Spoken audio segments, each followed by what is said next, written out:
You're listening to another Woodshop podcast, the okayest podcast of its type. Your hosts are Daniel Dunlap of Daniel Dunlap Woodworks, Peter Kapar of Petrie's Workshop, and Braden Boakes of Little Bug Woodworking. You can find them as well as the podcast on your favorite social media channels. Welcome to episode 205 of another Woodshop podcast, where we don't know how to do much, but the things we know how to do well over and over and over again. Much like this podcast, every week it's the same thing, but each one is a little better, and we hate it a little less. Just like any good, mindless, repetitive production job, the topic of our week, where you got the satisfying stacks of identical items to post on Instagram, to the constantly identical content that you're posting every week, to the constant burnout creeping around the corner. This is the production job episode, also known as Sweatshop 101. What's up, boys? Howdy. What up? What up? Well, guys, thank you for joining us again for this episode. But I'm the most thankful. You're welcome. Well, I was talking to our listeners, but you too. Right. I'm glad you guys actually show up every week. Well, I'm contractually obligated. You know who else is contractually obligated? English is so hard. It is hard. But you know what else is you know what else is hard? Our patrons? Yeah! Hey. Still got it, boys. Got several new patrons this week. I'd like to name them now, if you don't mind. We have one Dominic Mancy of the Crafty Sloth, Adam Yarlin. Hopefully I'm not butchering these names too bad. Alex Adams of Type A Furniture, and little shout out to Four Nance's Design Co. I believe his name's Kyle Foote. He upgraded his membership this week from whatever he was before to VIP. Ooh, the supersize me, Captain. VIP. And speaking of VIPs, let's give all those guys a shout out because they help us a long time. I should say guys and girls. Shouldn't be so guys and dolls. Inclusive. Exclusive? Reclusive? Inclusive? I don't know. Words are hard.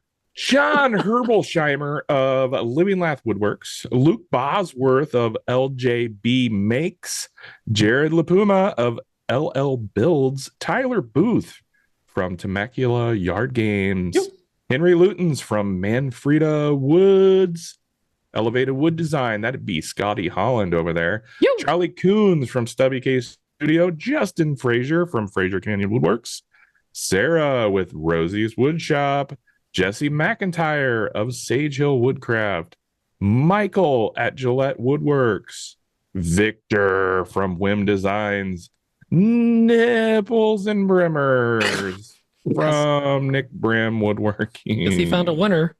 No. Max, he forgot his password. Max, Alyssa, and Ophelia Reed of Reed Design Co. The team's growing. Matt Maynard of Patriotic Pines, Bill Burkle from WTB Woodworking, Justin Addy from Calvary Customs, the unofficial AWP fluffer, that would be Patrick Gensel, that tracks. Scott Shirk from Red Leg Custom Woodworks, Max and Mindy Coons from Stubby Case Studio, Openly Gray, Justin Bailey from Campfire Woodworks, and as I said before, Four Nance's Design Co. Huge shout out and thank you to all of our patrons. If you want to join the Matt Army, you can join us over at patreon.com/another Woodshop podcast. And as always, a special shout out to our man, the voice of AWP, Malcolm McCutcheon at Bossa Nova Woodworks. Thank you, Malcolm. Amazing. You know, one of our patrons actually has his own subscription service. Scott Shirk has, I think it's an OnlyFans, where you can watch him sleep, but it's only on Saturday nights, and it's actually free on his stoop. If you stay up late enough, you can watch Scott Shirk take a nap. It's actually great. can confirm. Yeah, can confirm. And it's just majestic, guys. It's like looking into the sun during an eclipse. It's just, you can't look away. It's not a Saturday night if you're not watching a grown man fall asleep on the internet. I live for that. It's my favorite. Love you, Scott. That's not what I thought I'd be saying at the age of 45, but here we are. Here we are. It's a wild, wild world. Man fall asleep every Saturday night into Sunday morning. Well, who else we love to watch fall asleep? Our sponsors. Sponsors. That was a terrible transition. One day we are gonna get one of these. We're gonna nail it. We're gonna nail it. It's just gonna be perfect. But this week, we're stumbling our way through the announcement that Surfprep is our sponsor, and we're super excited to partner up with Surfprep. We are actually going to be at the Surfprep headquarters, guys, in a week. In a week, we're going to be hopefully in bed, ready for our flights the next morning to go to California, meet up with a bunch of makers. There's a big West Coast maker meetup. If you are able to attend, it's going to be incredible. The details are going to be in the show notes, so make sure to check that out. And of course, check out Surfprep for all of your sanding needs. I actually just got a huge box in the mail because I'm doing all those like curved handles for those ice climbing tools, and the firm pads that are named after Dan. Super fine. They're incredible for this. I actually just ordered a whole batch of them in a bunch of different grits and in different thicknesses, and they are awesome for the work. Anytime you're doing any kind of curved surface work, it's great. And you can also just get sandpaper and interface pads for your other sanders as well. But we highly recommend using the Surfprep ones. I use my 4x3 all the time. It's my primary one that I use while I do all this production work, which is our topic this week. So make sure to go check them out. And Braden, do you have anything else to add? So I kind of just went with it. No, I think you covered everything. Come to the Surfprep meeting next week, where we will possibly be wrestling in a inflatable Walmart swimming pool full of nacho cheese. Will we? Yeah. Won't we? I don't know. You'll have to be there to find out. All I know is that there's another podcast that's going to be there, and if there's a direction they're going to go, it's probably not going to be up. They're going to go down. Podcast is it's a word that carries a lot of like connotation. It's an audio experience. No, really. I think you used the word wrong. Connotation is what you have in like a window when it's like really hot on one side and cold on the other. No, that's concavitation. Oh, I thought that was condiment. Condimentation? No, that's the nacho cheese. No, that's the everyone's favorite ketchup based sauce from. You talking about cane sauce? Do you want me to quit right now? You want me to quit? It's ketchup based. It's mayo based. Mayo is the first ingredient. It's 50-50, and if you're going alphabetical, ketchup is first. It's not 50-50. It's ketchup is first. It's not. I know one of the people that work at he knows Kane. Corporate. Kane's I know Big Daddy Kane. Well, here's the thing. The most important ingredient in all of Surfprep's sanding pads is love. That's really all it's that matters. It's included in all of them, and that's all that matters. That is true. That's all that matters. So if you guys are going to be on the West Coast next week, make sure to join us. All the details are going to be in the show notes. There's going to be a taco truck. We're going to be there. We might even let Braden come. Who knows? So, it might be big. Maybe all three of us. What? But yeah, we'll see y'all next week. Love you. Bye. Wait. All right, podcast over. See you guys. That's it. That was just we're just the how we do this. Patrons. See you next week.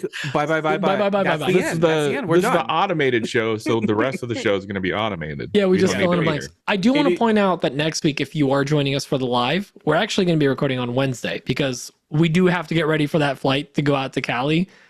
So we're trying to be responsible and trying to record the night before so that we're not total messes when we arrive at the airport.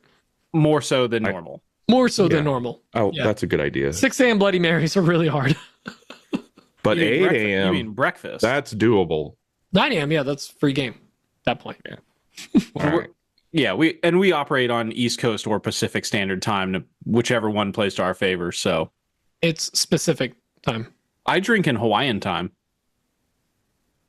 Aloha. I've been known to do that. It's 5 o'clock somewhere, right? That's the whole goal. Anyway.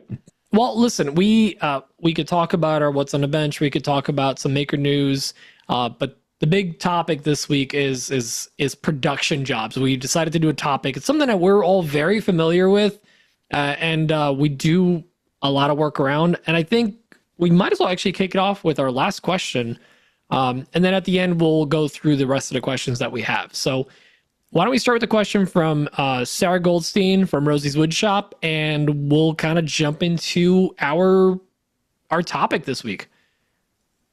Hey, it's Sarah with Rosie's Woodshop. I'm glad you guys are talking about production jobs because I've been back and forth with a company since November, and it's finally gonna happen.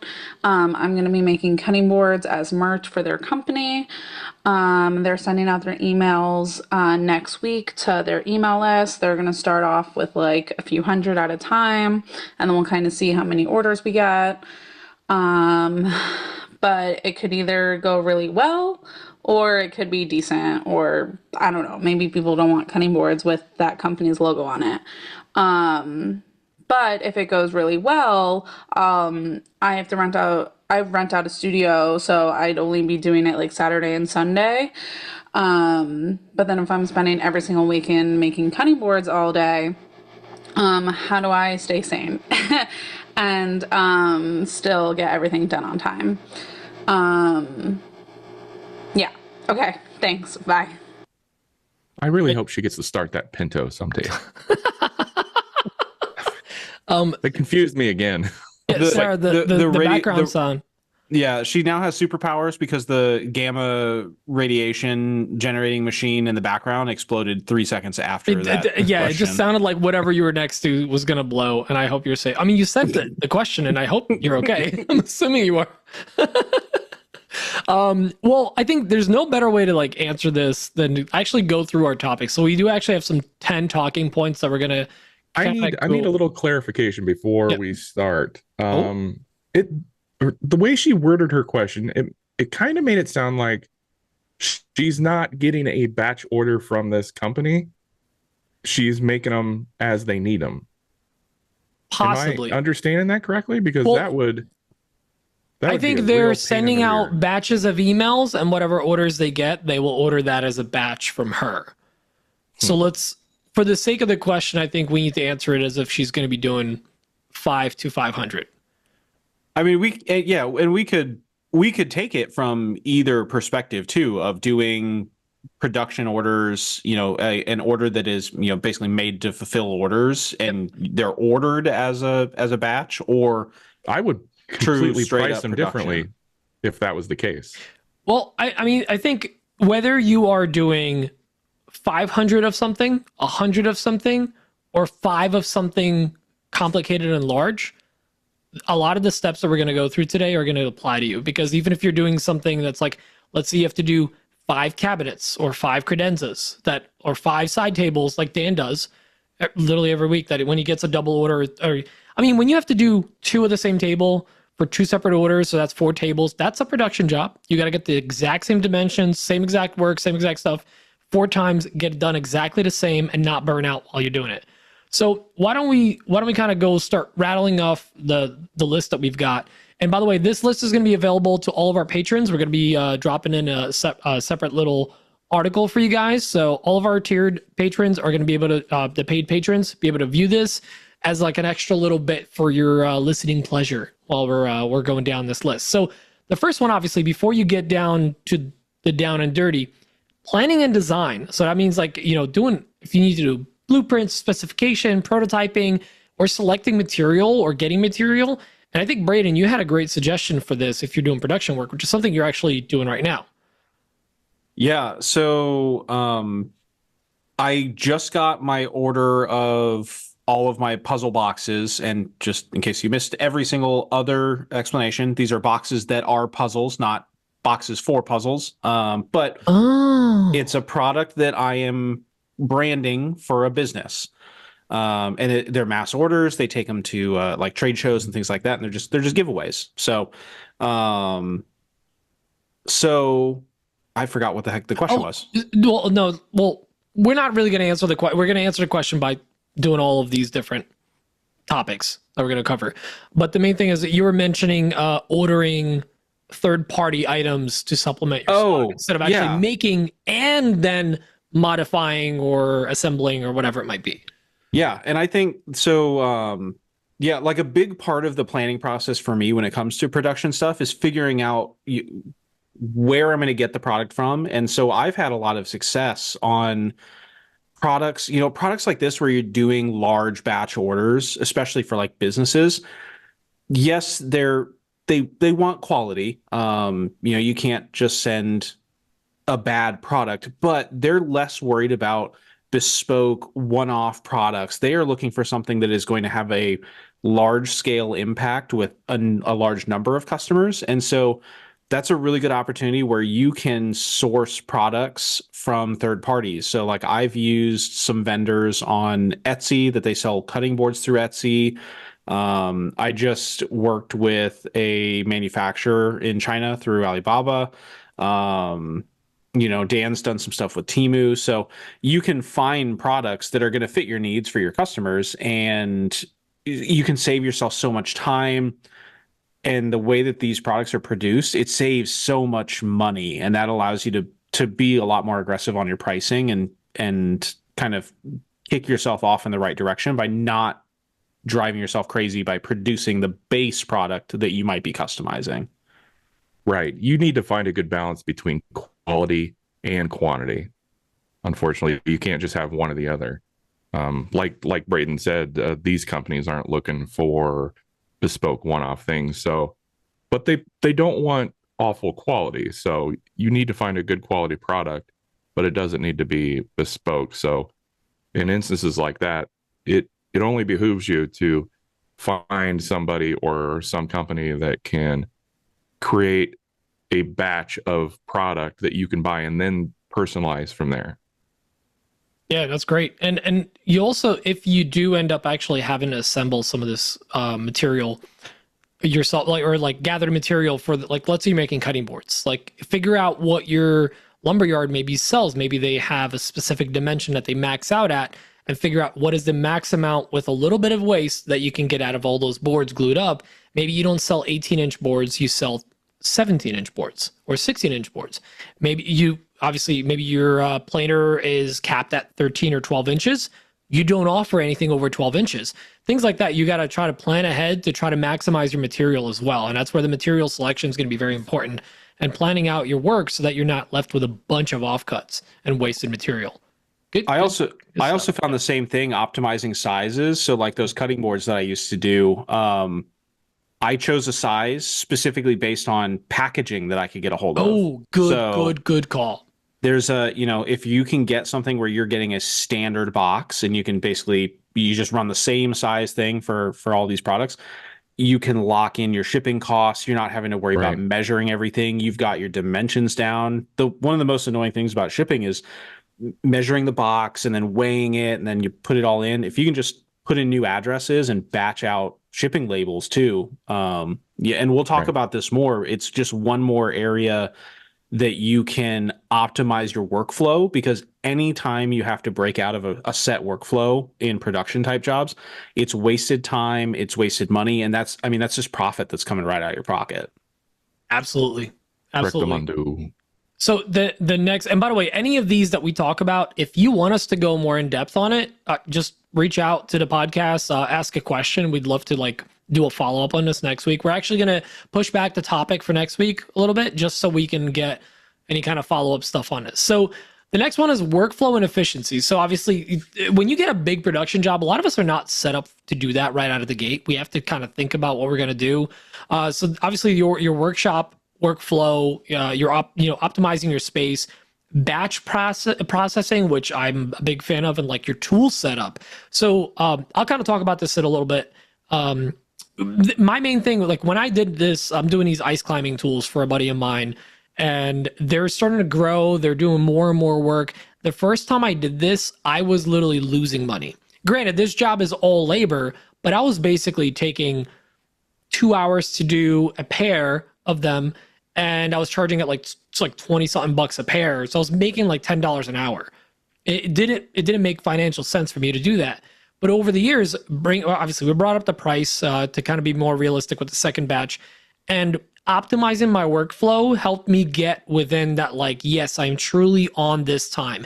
Whether it's, timing like like 10 of the items, don't ever do just one and be like, oh, cool, I can do this in 2 minutes. Like, yeah, you can do the one, but what about the handling? Right. You take that, move it over.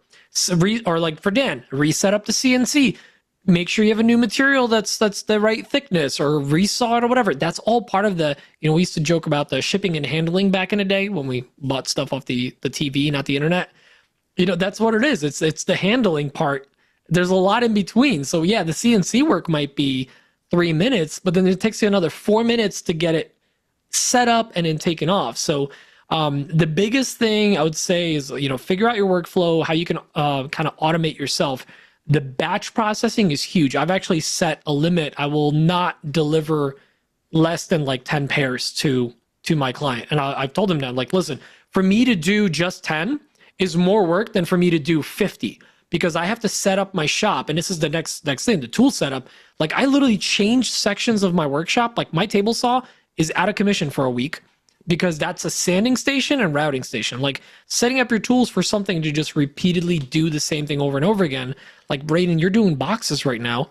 You're not doing any custom work on top of that, because you've got your template laid in there. It's perfect. You don't want to F with it. It's huge. So like, batching out your work in pieces, like, I'm going to do all the milling one day, all the glue up another day. It's really important to try to batch as much of it as possible. Like, Dan, like, what do you do for prep? Because you have a lot of items that you repeat.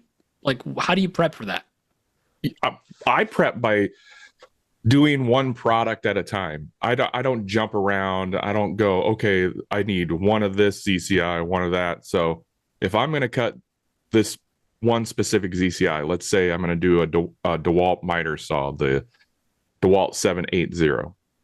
I will go through all my list, my whole queue, and see how many I need to do and in what flavors, like whatever species. And then I'll maximize my output for that. So if I need 2 in walnut, well, I'm going to cut 4, 8, 10, just so I can have some in the queue, not in the queue, in inventory. Yep. So that I could just pull from it the next time. And then that customer will be like, man, that was fast. I'm going to leave him a 5-star review. So I've gotten better at that. And then I also have it optimized so like I can cut multiples per piece instead of just doing one on each board. So I'll get the widest boards I can possibly get so I can get more ZCIs out of each board. But like Pete said, the more you can do at a time, the better it is. And then if I'm not doing ZCIs, I'm doing tables. So the tables I do, they all kind of have the same sort of footprint. So the glue ups that I need to do for them are all kind of the same. So I'll do, one day I'll spend gluing up panels. So I'm just gluing up walnut panels. I'm gluing up oak panels or whatever to get caught up on those tables, which I'm going to be honest, my current situation, I'm having a hard time keeping up with the orders because the orders are coming in faster than I can produce items. And that's why I'm bringing in some help soon. I'm so excited for that. Yeah. So hopefully that'll get better. But yeah, optimization is certainly key. It's like Pete said, sometimes you have tools that you're not utilizing, so it's just going to become another workstation. My table saw is a workstation more often than not. Yeah, sometimes a miter station is just holding glue ups.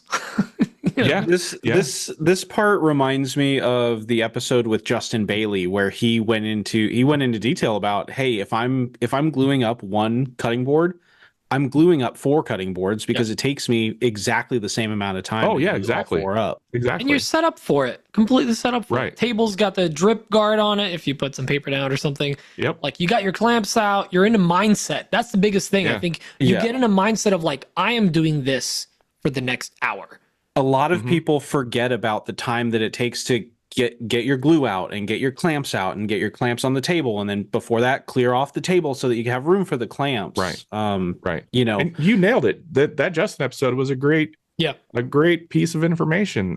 If you're doing one thing, might as well do that one thing 10 times, because you're going to get orders for it. So why not? Absolutely.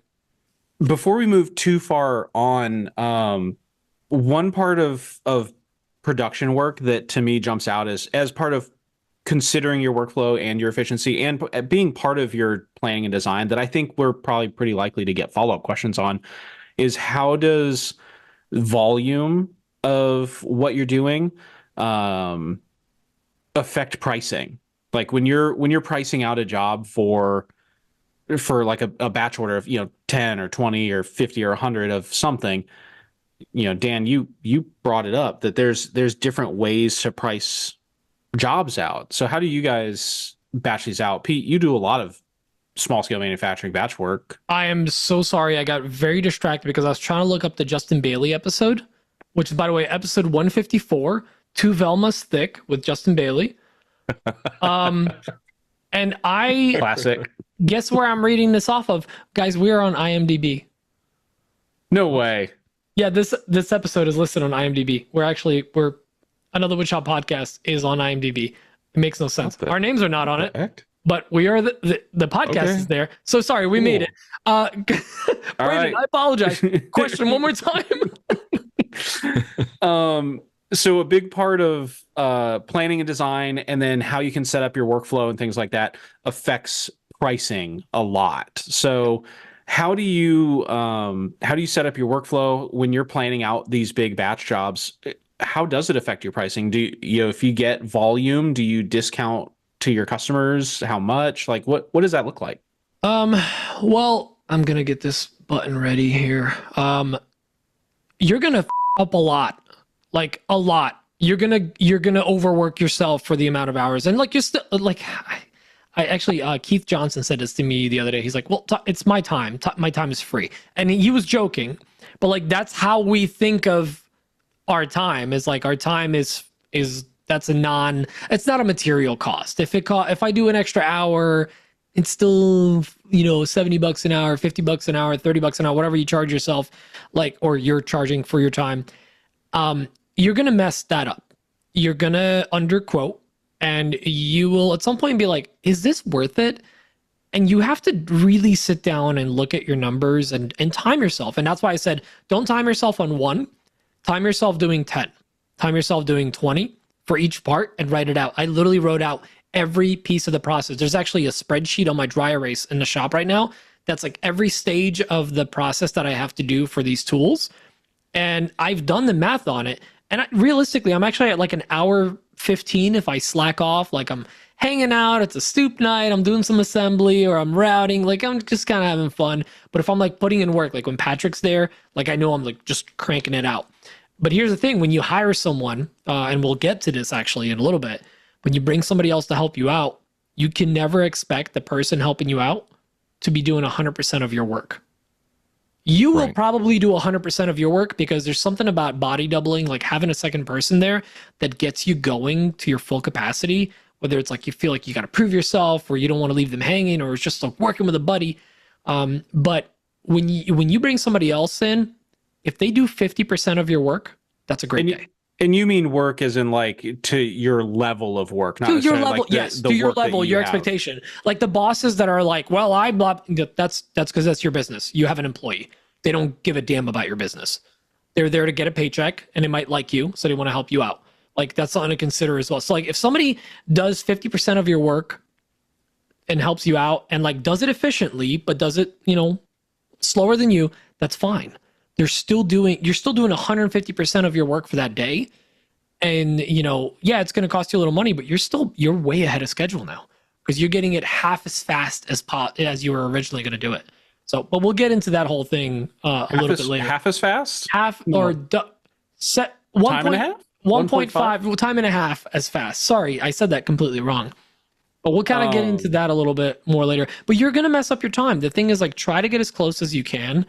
Or if it's like CNC work or laser work, somebody once told me like your floor should be $1 a minute for CNCs or lasers, $1 a minute. If somebody, there's people out there, and we've heard this on this podcast before, that won't turn on their machine for less than $100, or less than 300 for big machines or something. And I used to be like, well, that's ridiculous. It's kind of posh, but like, no, that makes sense. I'm not gonna. It's a 6-minute carve for one-off thing that's like 30 minutes to 45 minutes of just talking and BSing and setting up work, whatever. And you're suddenly just like, yeah, thanks for my $10, but like I wasted an hour with you. Sometimes these things aren't worth it, and it's hard to say it so bluntly, but that's kind of the reality. Well, and yeah, I mean, when you're running these machines, the lasers, the CNCs, people, I mean, you forget that it's not a matter of pushing the button and it immediately starts carving. You're having to manage the material. You're having to set your access points. You're having to, put double-sided tape on, or your work hold, whatever that is. You're having to manage that product. You should, for safety, you should theoretically be out of commission, or at least running it, like 50% efficiency somewhere else, because you have to watch the machine. And a lot of people, when they get into these big jobs, you and I, we've joked about this about my laser jobs, is people forget about that handling part, and the time it takes you to move something or set it up or even literally just start it. You have to calculate that in, and you have to calculate that shop rate, or else that's when you start to lose money, when you don't consider more than just the individual product itself. Like, Dan, how long are your ZCI carves? Like, if you're just getting, let's say, 2 out of a board. I would say on average, they're about 8 minutes. So here's the thing. Think of how disruptive living your life 8 minutes at a time all day is. Oh, it'd be hella disruptive. Well, guess what? Like my ice climbing tools, the ones that are like big hooks, I only have a jig like that sets them up one way, and then I have to flip them because they're double-sided, and they're really awkward pieces. You can't just stack them unless I do the whole bed and have this giant jig, which I don't want to do. I live my life 4 minutes at a time when I'm in the shop. Literally every 4 minutes I have to walk over, flip it or whatever, and like that's an extra minute or 30 seconds or whatever, however efficient I am, but I'm constantly stopping work. Dan's constantly stopping work, and it eats into your day. That's why it's super important to make all those processes as efficient as possible. Absolutely. Because if you don't, you're living pretty much like... How do I spend my time in between? How do I spend my time while it's carving that ZCI for 8 minutes? What am I doing in that 8 minutes? Am I sitting on my butt, or am I sanding other ZCIs that are done and spraying finish on them? You got to be moving. You can't be sitting around. Batch production jobs in the shop is pretty much like the 12th Fast and Furious. It's meh and furious, but family. It's a little soul draining, but dang it, it can make you some money. I live my life 8 minutes at a time. 8 minutes at a it's a quarter mile at a time. That's literally there, Toretto. I constantly think about that reference when I think of that. By the way, that movie was shot 25 years ago. Yeah, or like when they started shooting. Yeah, I think it was in late 90s. I don't want to make you guys feel old, but anyways, let me transition to the next thing, which is actually piggybacks right off of this. It's quantity over quality. Everyone always compares it's got to be it's either quantity or quality. You can't have both. You got to balance we hold ourselves to a high standard. Like so quality control is big. What are your inspection points? What are your tolerance levels for accepting like something, to give it to a customer? Like, are you okay with that? Are you consistently measuring everything for like jigs, templates, fixtures? Like, is everything the same? Are you double checking each piece? Are you double checking every 10th piece or 100th piece, whatever it might be? Because we're still pretty picky. We're woodworkers. We walk into a restaurant. What do? Feel the table. We check under the table and we go, yeah. There's no finish under finish it. Yeah. Didn't even clean off the drips with the epoxy. I think Braden and I had the same thought. This fried chicken is good, but the tables are garbage. Right? We all do it. So like, I think because we're hands-on this project, it's not like production work. It's not a big factory. So I don't think any of us are at the level right now where we're hands off on anything. I think our hands touch every piece that comes out of our shops at this point. But dang, it sure would be nice to be making that kind of money where you're batching out thousands of products a day and you can't touch everything. But at this point, I'm looking at everything that comes through my shop. So But also, I will say that like you do have to be okay with more imperfections when it's a larger job. It gets a little looser. It gets Sometimes a little like, oh, there's a looser, knot here. for sure. Part's a little rough because it's a crotch piece. Dan's favorite. Like it's sometimes you do have to be a little loose with it without compromising integrity and like true Right. quality of like the craft. I'm not going to let something go out that has a giant knot hole in it or something that is just Yeah, we've seen you burn obviously those and you've gotten crap awful. for it. Yes. Well, you know, at the same time, you know, you got to be like, okay, I could definitely probably get away with that, or throw a little star bond in it and be okay and I will continue. Sorry, I just want to throw in a quick little thing. Another thing you're going to learn real quick doing production work, you're okay suddenly throwing away almost finished pieces. Oh yeah. Oh, like Yeah. almost fully, like you just blew out I do it all the time. a seat for a chair. And Yeah. I mean, that's trash at this point. It Fire pit. absolutely is, because here's the thing with that customer wanted those bar stools unfinished because they're going to stain them themselves. And if I glue on a piece or if I try to fix it, that stain is going to pick up any sort of glue line and it's going to look awful. So Wait, if they're unfinished, that is getting remade.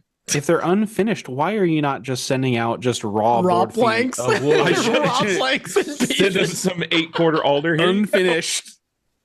Oh, that's a good idea. I don't know why I didn't think of that, Braden. Dang. I think that's yeah, Pete. I mean, you said it. That's the hard part, is so many of us are used to building one-off pieces and just like obsessing about pieces.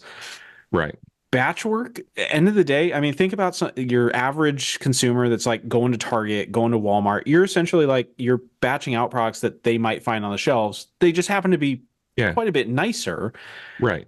You go and you pick up a cutting board at Target or someplace like that.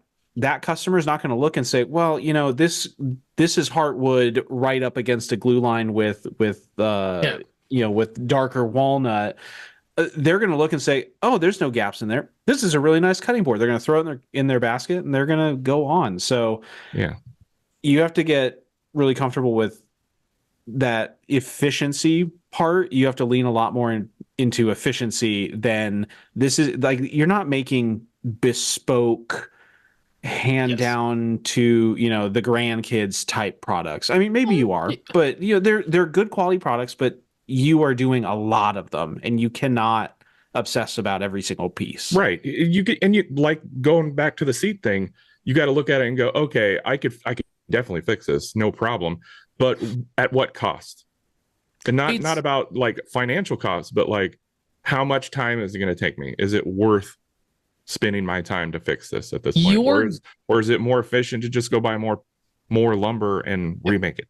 I think what you just have to think about at the end of the day is your good enough has to be better quality, strong enough, fast enough. But your version of good enough has to be still better than the median, the middle, the average, the store bought.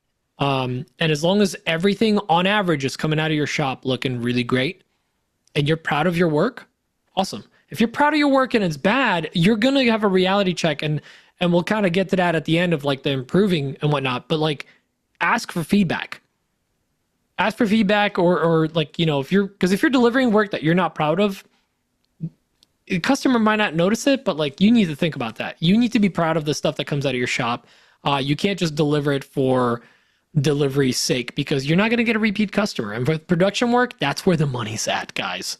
Also, that brings up another interesting point, and this might be a little off, but when you're doing any sort of production work, you're not, so like if I go and make a super bespoke piece, like a side table that I'm super proud of, and I put a lot of work into it, I put hundreds of hours into it, and I did all this detail work, I have a almost like intimate relationship with that piece. Yeah. I feel it. Like, I love it. It's like one of my children. If I'm doing stuff in bulk, like we're talking about on a production run, you don't have that same sort of connection, right? So you're going to have to get a little bit thicker skin when people give you feedback. You know, like if I did this super bespoke credenza or whatever the heck I said a second ago, my memory's bad. Got dementia. I might take that really hard because I have such a relationship with that piece. I have such a like closeness with it. I'm going to take feedback super personally because I put my heart and soul into it. I'm going to be honest. I don't put my heart and soul into ZCIs. I do my damnedest to make them really good, but I don't put my heart and soul into it. So like, I don't have such a relationship with that or connection. So it will only serve you well to grow a thick skin a little bit. And when anybody has like feedback, you don't take it so personally. You know what I'm saying? That's where That makes sometimes sense. the Etsy feedback does help, is like you can just get feedback after the fact, because you're releasing stuff almost like without thinking about it. Like you make it to your level of quality, but you don't inspect every millimeter of it. You just you ship it out. Like, I know I did a good job because I did what I do every time. It's sanded, it's sprayed, it's out. And pro tip, don't give your feedback back in the rating. Message me personally. Yeah. That'll go a long ways. That's Saying.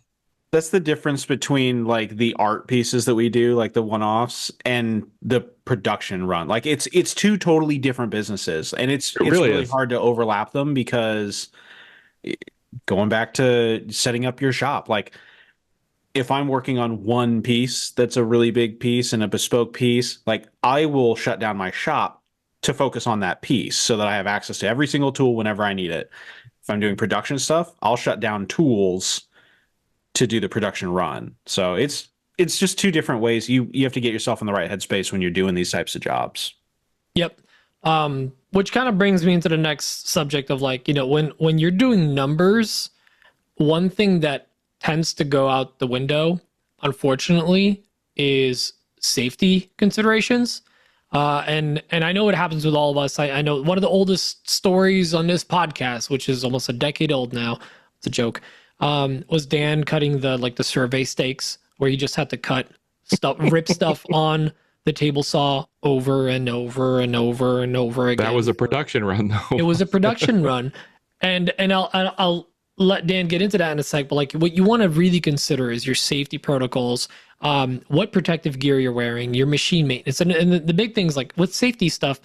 You need to make sure that your shop's actually set up to take on production work, because sometimes people will take on production work and they're cutting like some long pieces on like a job site saw over and over and over again, and you're having to like catch these pieces. They're flinging up, and each one's just waiting to be a missile, or protective gear, which sometimes we're used to just using a drill press. Drill press is fine. There's no dust with drilling. It's just shavings. So you just keep drilling. But if you drill for an hour straight, there's a lot of stuff in the air. You might want to get some proper protective gear. Like, if people have asked me, like, I wear that Peak Safety, like, full face shield with the air backpack that's like on my belt. So when I fart, it goes right into the mask. It's awful. Wouldn't recommend it. But the mask is great. And then like machine maintenance. Like I went this week, I was like, I had to go back to Home Depot, be like, yo, my rigid spindle sander literally froze. It stopped going up and down. And then I saw magic smoke, and I went to trade, like, because last time Rigid told me, like, yeah, go back to Home Depot, they'll swap it. Home Depot last time did like a POS return, not piece of poop. It's a point of sale return, retail term here. So they did a swap, and they didn't give me a receipt, and it screwed me this time. So I straight up was like, I'm not dealing with this. I'm going to just buy a brand new one, start working with them, working with that one, and then maybe get the other one serviced. But like, machine maintenance is huge. Blowing it out, make sure it's clean, changing your blade out. Like, I regularly buy brand new router bits for these jobs instead of like, because I don't have a sharpening place around me. I have to get new ones. Sometimes people will just like keep running these jobs, and I cannot tell you the difference of like routing all these things with a fresh bit. It almost glides. Not only that, wax. No one ever thinks about this, but you wax your table saw, wax the surface of your router plate. Your material is going to glide over it, like almost to a dangerous point. So be careful. That's the safety part of it. But wear your protective gear, wear your machine stuff. But like, Dan, I want you to kind of talk about the survey stake thing, because it's been a while since you've mentioned this on the pod. Yeah, well, I don't know exactly what you're talking about, but I will. You were milling up survey stakes for like a week straight, and I think you had a slip up, or you had some close calls with it. I don't recall, but I will say, survey says, ding, ding, ding. No, I will say that, like, when you're doing something like that, it's easy to get into like a muscle memory situation where you're not even thinking about what you're doing. You're just kind of doing it. And you just kind of like glaze over your eyes like glass over, and you don't even think about what you're doing. And it's easy to just kind of drift off mentally. And that's when mistakes can happen. I don't know exactly what Pete is talking about, what mistakes happen. I don't think I had a I don't know if it was necessarily mistakes, but you just talked about how it was basically you got into rhythm. Muscle memory. And then you had some like close calls because you were just doing it over and over again. I had some stuff like I had to route to like a certain line, and sometimes I would just go blow past it. There's one time where sometimes you start the routing on an edge. Like, people don't ask me why I don't use a router table for that job. Is because the router table's hungry and it likes to grab the piece and throw it across the effing room, and I don't want to have to deal with that. So I bring my tool to the workpiece instead of my workpiece to the tool, because router tables are scary. As seen by my recent Instagram video where all the comments are telling me that I'm an amateur and probably shouldn't touch tools. You'll get there one day, Dan. Yeah, that wasn't, don't show your mistakes. Do it. That wasn't a mistake. That was just good old fashioned. You have no idea what the heck you're doing, Dan. Yeah. It's okay. I remember half the comments are slow down. I sped the video up because it was like a 35-second video and that seemed too long to me. But okay. 200. Dan always runs at 200% speed. Yeah. I do want to jump back to something that Pete mentioned a second ago. He was talking about the rigid spindle sander. That particular sander isn't really made for production work. So that is important as well. I'm not coming down on you. No, I know. Bozo move on your part. However, like, if you're going to do production work, you should have production-esque machines. Like you said a second ago, if you're doing huge production runs of, like, I don't know, survey stakes, it's probably not going to be a good idea to try to run those through a job site table saw. Yeah. You actually want to hear something funny about that sander? That sander, I got swapped out less than 6 months ago, I think. Most of the miles in that tool are done by Patrick Gensel and Jake Vance. Like the Vance Refrigeration? Yeah, exactly. They're the two that have actually done most of the sanding on that tool. And we beat it up. And that is not set up for production work. I 100% agree. That's a DIY tool. Know the limits of your tools. Like, I have had people ask me for similar production work where I've turned it away, and they're like, well, if you have someone that you know of, and I'm like, I cannot in all good conscience send you to this person because I know that the level of toolage that they'll be using, and it'll either be subpar, not like, I don't want to call anyone out, I'm like, either they're just not set up for it, or the person doing the work will literally like want to off themselves because the work is so crazy if you don't have the right tools. Because I for a while I didn't have the right tools, I didn't have the right bits even, for routing it over. And if you're not set up right, if you don't have it just dialed in right, it is absolutely mindless, infuriating work that makes you want to throw it through the wall. So Pete, what's a tool or something that you upgraded in your shop because of a production run that just made the entire job just completely different, just better, smoother, whatever? A proper set of Allen key wrenches, not wrenches, but bits for your drills. So you can actually, instead of having to turn with the crappy little Allen keys, just an actual drill attachment, just throws it on there with metric and SAE, which is Imperial, whatever. The other thing is 4 flute router bits, and I'm not just talking about a CNC bit or a straight flush bit that has multiple flutes. Flutes is how many blades it has on it, but these are actual round over bits that have 4 cutters on it instead of 2. Right. It lasts more than twice as long.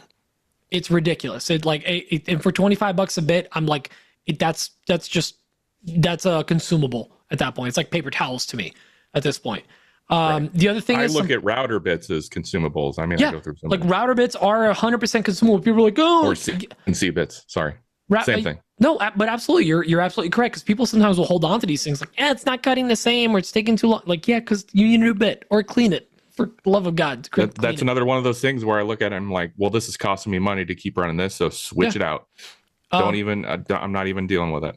Another one is some proper paper for my spindle, and the because the spindle, the rigid one is a spindle / belt sander. It's a 4x24 belt sander. Getting some proper paper, so getting some higher quality paper, getting more of it, and being okay with just throwing out stuff that's getting a little dull. Like, you need to just be able to just take a piece of sander paper, just throw it out, or a bit and throw it out. A table saw blade, not the saw, table saw blade. Sometimes you just have to throw it out. You know, you're not going to sharpen a Diablo blade. Toss it. Heck, even, I mean, you bring up cleaning bits.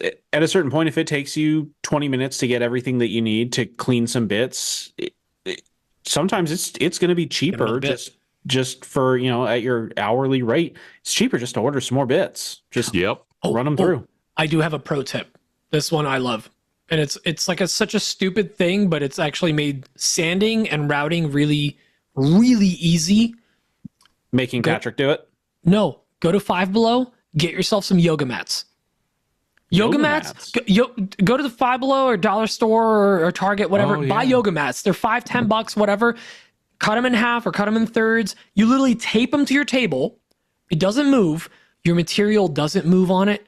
Even though it has sawdust all over it, everything sticks to it pretty well. It doesn't leave any residue, because we've all gotten those like Harbor Freight, like mesh, plastic, whatever. It immediately leaves a residue because it's just covered in oil. I don't know what they put on that stuff. Get yoga mats. Do not use the yoga mat that you have in a basement. Your butt's been on it way too many times, way too sweaty.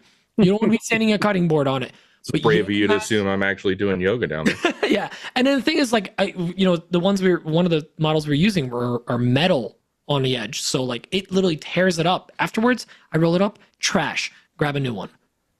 And out of each yoga mat, I'll get 3 to 4 pieces to sand on. So highly recommend yoga mats. They're great for finishing. They don't leave any residue. For cutting boards, any kind of wood stuff. That's my pro tip. And going back to sandpaper, I won't reuse that piece of sandpaper after I've used it once on a table. So when I do the C tables, I usually do 80, 120, 180. I'll get 3 new pieces of sandpaper, and once that table is sanded, those pieces of sandpaper go in the trash. I don't even try to clean them. I don't do nothing like that. It only slows me down if I try to reuse them. So in the trash. And you can get drum sander paper, all that stuff from Surfprep, our sponsor, as well. So that's one of the things that I loaded up on last week. The big box that came in, a lot of sandpaper for the drum sander, spindle sander, and for my sanders. So just been sitting here waiting to drop the. I'm sorry. We could get the sandpaper. Dan kind of dominated this one. I apologize. Use code LittleBug. LBW. LittleBug. Or AWP. Do we have one yet? I don't know. We don't have one yet. We'll update as soon as we have an AWP one. Well, Braden, do you have anything else to add on the safety part of it? No. I mean, just for me, it's a lot of CNC, a lot of laser work. They're the tools that everybody in their mind, and we touched on this a little bit last week, but in your mind, you can set it up and it's a totally separate employee, and then you can just go do whatever. And when you're doing these big jobs and they're taking a lot of time, especially like 3D cards and things like that on the CNC, fight the gut instinct that you're going to have to go inside and take a break, or go watch TV while it's producing, or go outside the shop or something. For safety's sake, these production runs, there are so many more, there's more opportunity for something to go wrong that can really, I mean, just, I hate not to be dramatic, but get catastrophically wrong. Statistics. Like something catches and it's thrown into other pieces, the laser gets stuck and there's more material that can catch fire. Just, you have to keep an eye on this, and you have to fight the mind numbness that some of these jobs will cause. And you have to plan for that, and you have to account for that time. So if you hit a point where, like, it's almost like road hypnosis. You hit a point where you're in that kind of state, take a break, because one, you're not operating at full efficiency anyway. So you're already hurting your production run. And two, it's just not worth it. Build in those times and build in those breaks when you're quoting out these jobs. Like just be aware of realistically where your limits are.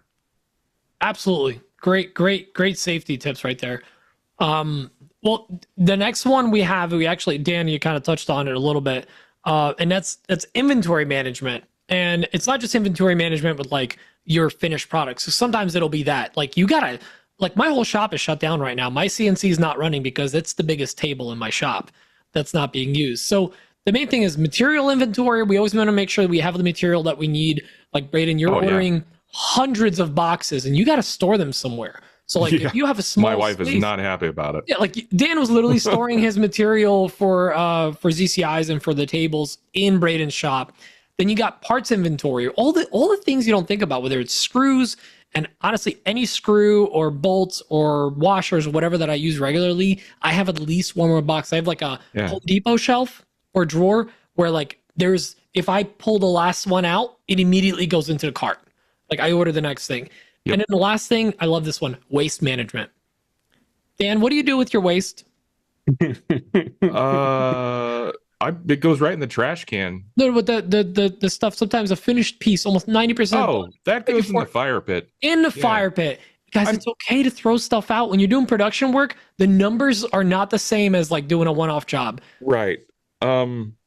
Material inventory, that is not something I'm very good at and I need to get better at. And actually was just talking with my wife about it. You offer a lot of options. Yeah, that's the thing. That's almost hurting me more than it's helping me. So suddenly that if you make it list it plan of yours is coming back to bite you. Well, I never thought I'd be this popular, first of all. Thank you. Oh, you make them out of poplar too? No. Balsa wood? I see what you did there. Yeah. But yeah, have a realistic inventory, like items that you offer that you know you can keep up with. I am a classic example of that. I think I've reached a point where I'm offering so many things that I can't keep up with all the orders that I get. And it's really starting to hurt me. I've fallen behind week after week. This is something that I've kind of watched. You know, you and I have talked because we've got Liberty Hardwood here. And, you know, we've got a couple of other hardwood dealers. Inventory management is something too, where if you can reduce the amount of movement that you have to have in the process, where you're having to take time to, you know, get in the truck, drive somewhere, pick up inventory, move it around, like any sort of movement costs you money. And when you hit a certain point where you are producing at like the volume that you are, Dan, a lot of us, when we have our smaller shops, the idea of paying like $200 to get material delivered to us seems crazy. But if you think about how much time it takes you to maneuver all of that material, Right. If you, again, build it into your costs and build it into your pricing, and you can reduce your personal movement and a lot of your inventory movement by having somebody else who has better equipment. They've got bigger trucks, they've got forklifts, they are more specialized and they are able to do it better. Pay somebody that can do it better so you can focus on your product and your business, which is what you do better. I love that. Right. That's actually a great point. On the other side of the spectrum of inventory management, and Pete kind of touched on this a little bit ago, don't let business come to a halt because you ran out of an item. Don't let business come to a halt because I ran out of walnut that day. If I see it's getting low, I'm getting more, rather that be drive down there and get it myself or have it delivered like Braden said. If I'm doing a lot of products that need a certain screw, if I see it even getting low, I'm ordering more right away because I don't want to have to be waiting around because I don't have that product to finish my product. You know what I'm saying? When I was doing cornhole boards in bulk, which is, let me tell you, is a huge pain in the butt to store cornhole boards because they're just big. Like there's no good way to store them. It blew my mind how often I would get down to like the last two of a set, you know, of a run that I was doing. and I would run out of a 10-cent washer that I need. And I'm like last two bolts and I'm out of freaking washers, and I'm having to drive to Home Depot for less than $1 worth of washers. So it's parts inventory and like parts management can be really crucial. Material management, anything that stops you is costing you money. So I know it can be really hard for a lot of us, smaller shops, to spend the kind of money that it takes to over purchase on materials, just to be ready. But you're going to spend that money anyway in the time that it takes you out of, time it takes you away from producing. So just be prepared for that, and kind of just be really realistic with yourself on what those costs are versus just buying a little bit more. And with that said, when we were talking earlier about how do you price your items versus how many of one thing somebody orders, other companies do that. So if you're going to use those washers that Braden's talking about, maybe you don't just buy a couple at Home Depot at a time, or even the box of 100. You go to a different manufacturer, like maybe McMaster Car, and you order 1,000 or 2,000 at a time. You'll probably get them at a fraction of the cost. You get them at a fraction of the cost, and you have a bigger inventory at a time, and you're not as desperate to refill your stock as soon as before. Absolutely. Absolutely. And like another good one is Grainger. Grainger is another good company. Grainger, yes. I always forget about them. They used to be in my old town, but great place to get some accessories.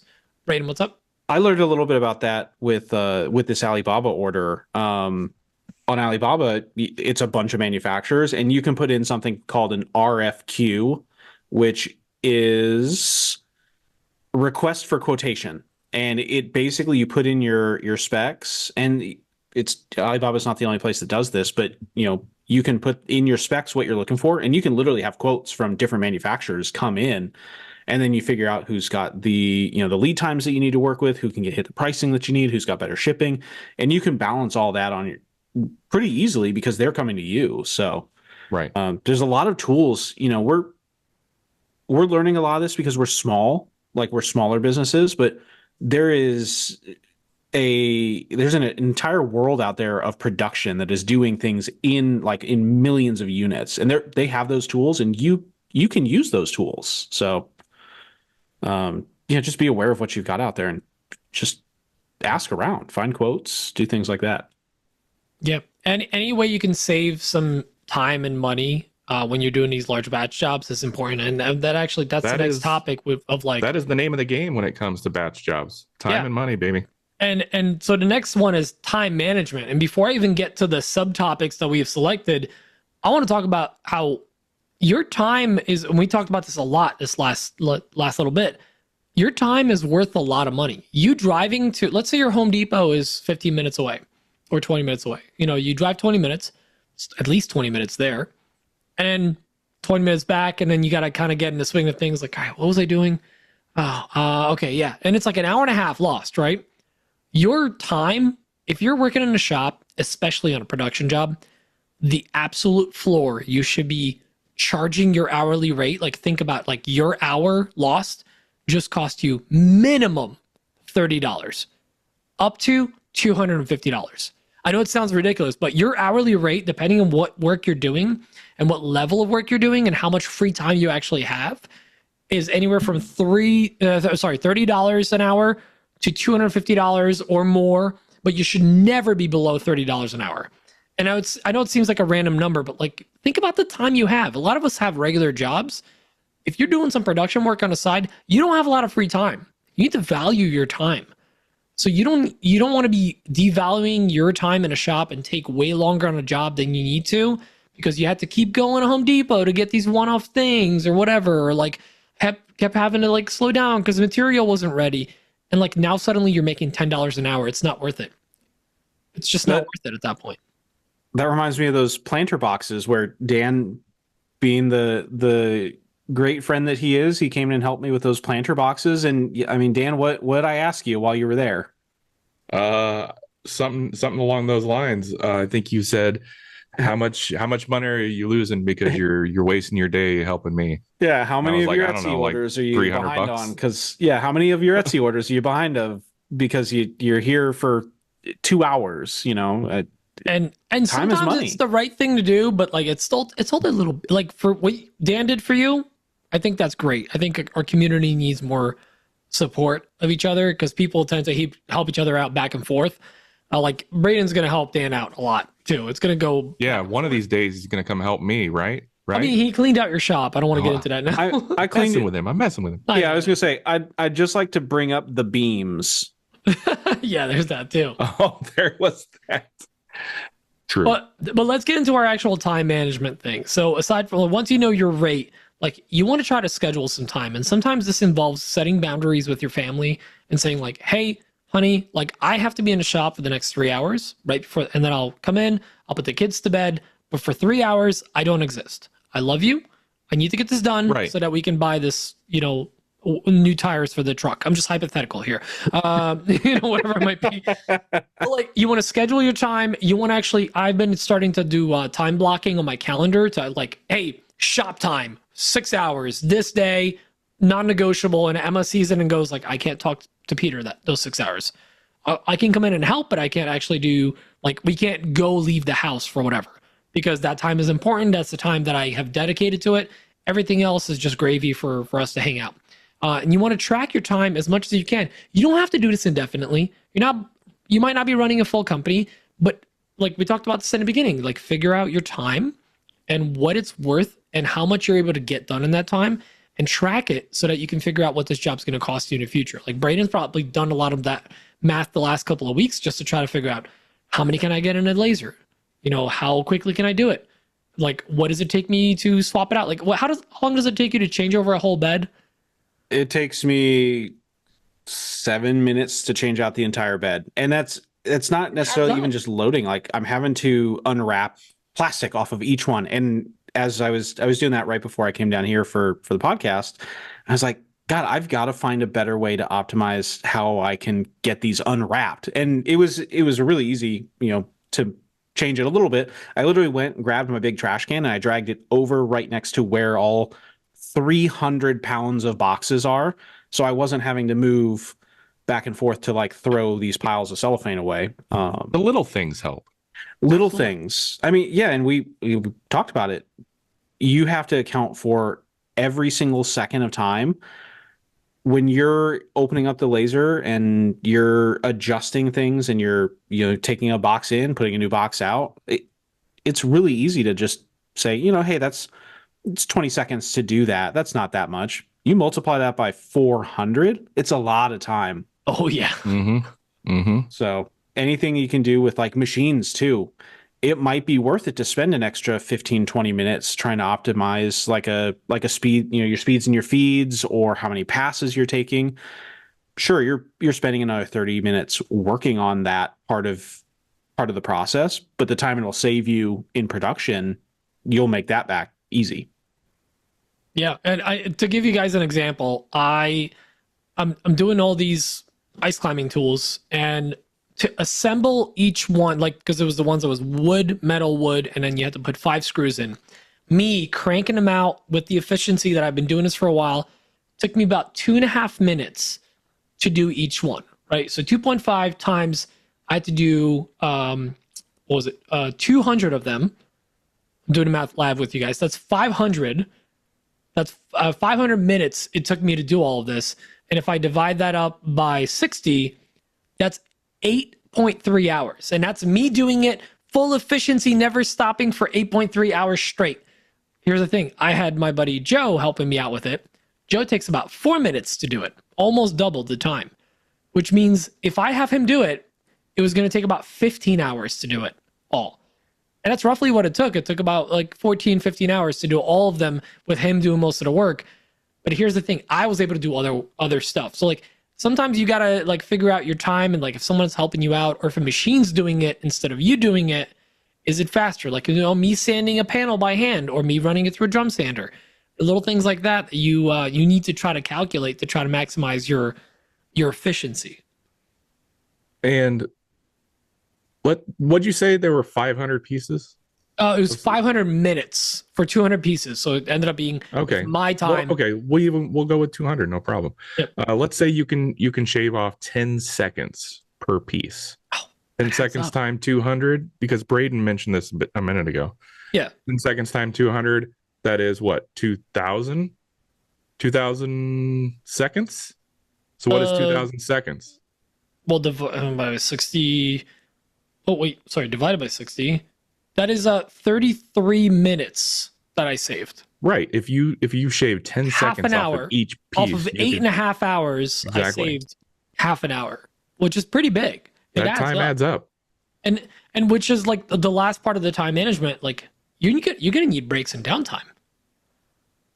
You know, you need your Instagram, you need your TikTok, you got a POTC, that's pooping on the clock for anyone that's not familiar. You know, like you need a break. Like, Dan, how long, like, do you work your breaks into the day? Do you have it scheduled? Because you're in the shop all day. It's a rough schedule at this point. It's probably going to be more of a hard line schedule when I have help, because, you know, you got to give your help breaks. You have to. I mean, when you had Isaiah in there, I feel like you were on like a regimented schedule. Yeah, he kept me really regimented. Yeah. That kid was great for time management. I wish I could have a bunch of Isaiahs. But yes, you definitely have to schedule breaks. I mean, you got to do it for your mental health, at least. You have to. And I know some people want to work 11, 12, 14 hours, but like, there's only so much of that your body can take, or your mental stability, before you have a breakdown, I feel like. So at least that's how I view it. So I try to cap my working days 6-8 hours or so. And it's you touch on a really good point, but that answer is different for everybody. Oh yeah, it's absolutely different for everybody. Not everybody's built the same. Yeah, and we talked about that with Sarah's question last week.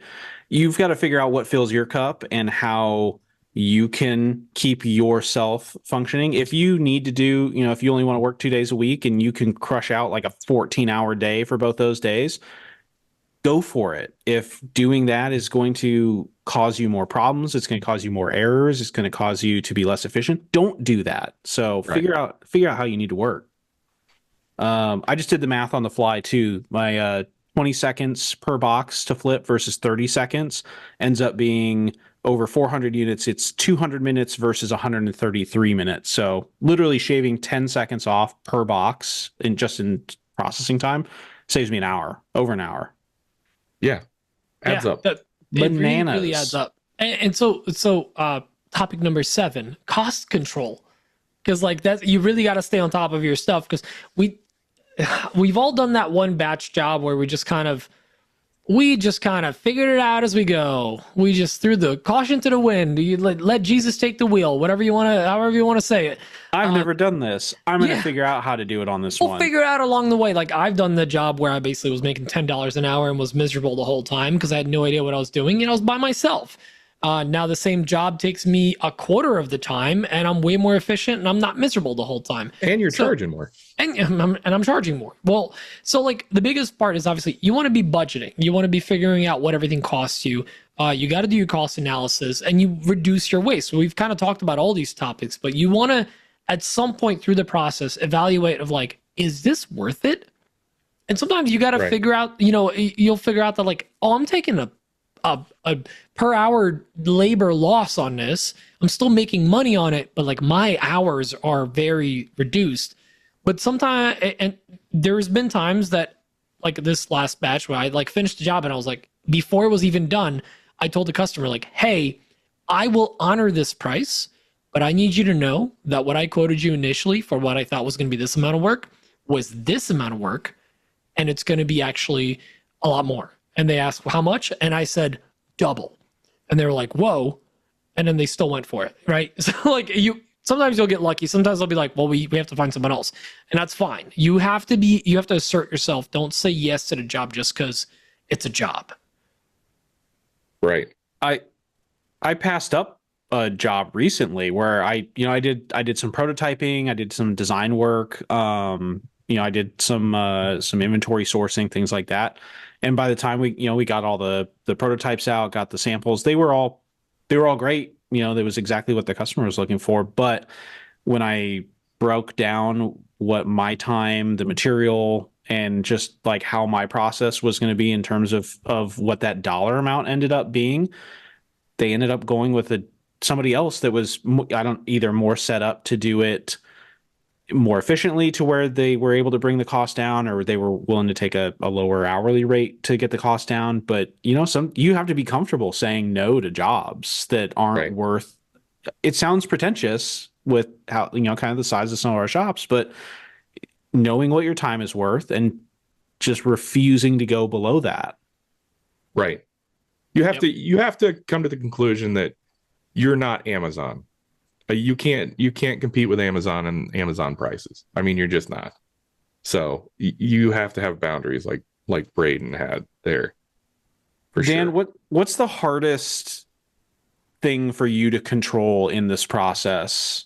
Like controlling your costs. Like, what's the hardest thing for you to gauge? The fluctuation in lumber prices, I think, is one of the hardest things to gauge. I mean, I need to keep my prices where they're stable and they don't fluctuate all over the place like lumber does. So that it's got to be enough. I've got to be charging enough that it's covering my time. The possible fluctuation in lumber prices going up, it very rarely comes down. Let's be honest.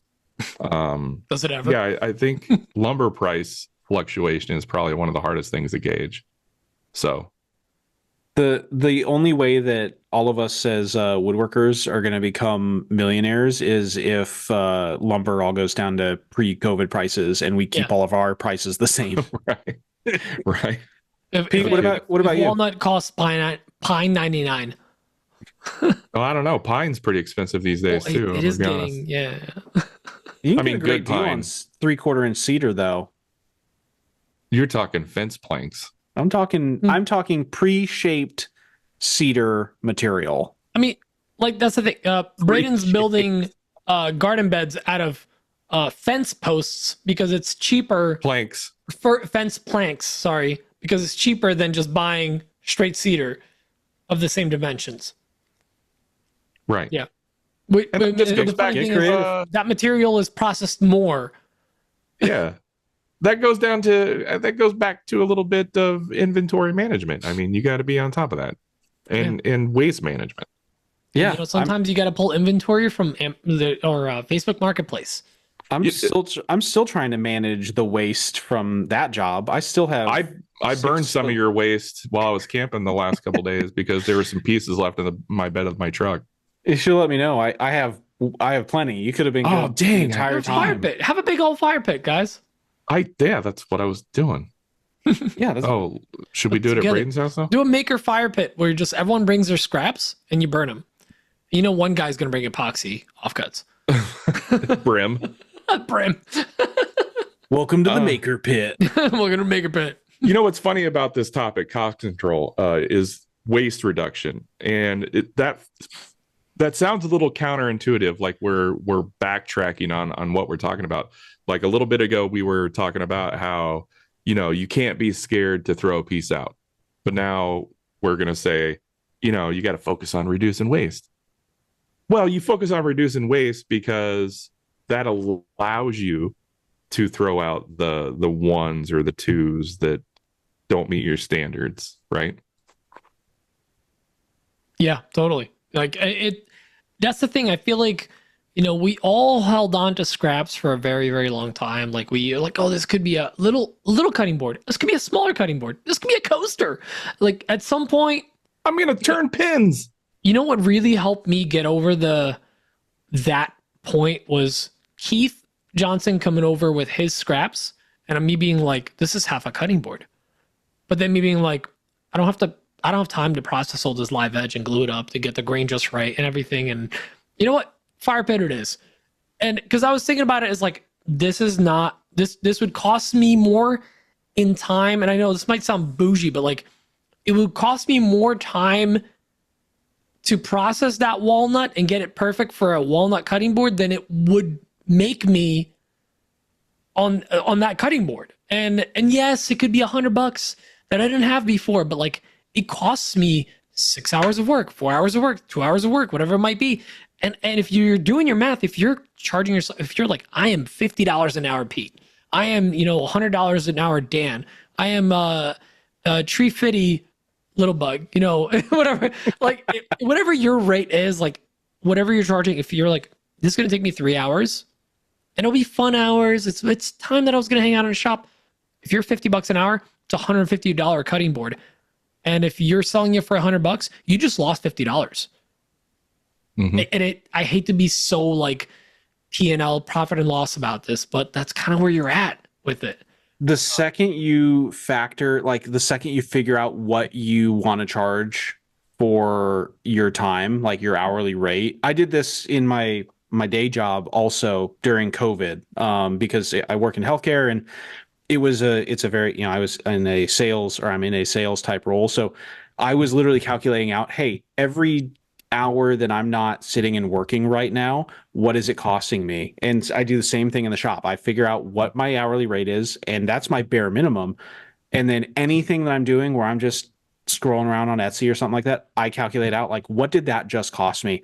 I guarantee you stop picking up jobs that that you probably shouldn't be doing anyway. The second you put a number to it. This is not a $200 job, but it is $200 worth of time. And it's a great way to get yourself in the right mindset of taking yourself more seriously as a business. I will tell you one quick little story about how I felt like a complete failure the last couple of months/years. And that is, wait, that's our next topic. You can't tell it now. We'll talk about that in 2 weeks. But I prided myself on being one of the maker community like resources, and people are like, hey, I want to figure out how to design this, or can you design this, or can you help me with this? Like, and I would just jump on and do it. And it's gotten to the point, like, I've had people call me out on a podcast, even in voicemails, be like, hey, I'm waiting for these like Lars with the chisel caps and stuff like that.